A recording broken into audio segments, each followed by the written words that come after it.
Congress సర్కారుపై BJP నేత NVS Prabhakar తీవ్ర విమర్శలు చేశారు. సంక్షేమం పేరుతో అధికారంలోకి వచ్చిన కాంగ్రెస్ ప్రజలను మోసం చేస్తుందని విమర్శించారు. తెలంగాణలో ఆర్థిక పరిస్థితిపై చర్చకు ప్రభుత్వం సిద్ధమా అంటూ ప్రశ్నించారు. అలాగే జాతీయ రహదారులు, రైల్వే ప్రాజెక్టుల రాష్ట్రానికి పెద్ద ఎత్తున నిధులు విడుదల చేశారని, భూసేకరణ విషయంలో రాష్ట్ర ప్రభుత్వం నిర్లక్ష్యం చేస్తుందని తెలిపారు. ఒప్పందాలపై గతంలో ఆరోపణలు చేసిన రేవంత్ ఉత్తమ్లను కూడా కమిషన్ విచారించాలని డిమాండ్ చేశారు. అవసరమైతే కమిషన్ విచారణకు గడువు పొడిగించాలని కోరారు.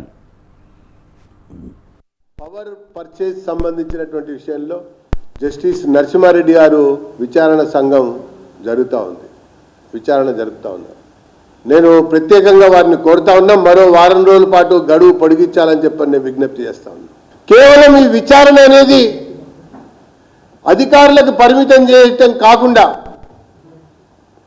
ఆనాడు బలమైనటువంటి ఆధారాలతో ఈ ఒప్పందాలని తప్పుపట్టినటువంటి రేవంత్ రెడ్డి గారిని, ఉత్తమ్ కుమార్ రెడ్డి గారిని, అదే రకంగా జానారెడ్డి గారిని కూడా ఈ కమిషన్ పిలవాలని చెప్పని భారతీయ జనతా పార్టీ పక్షాన నేను డిమాండ్ చేస్తా ఉన్నా.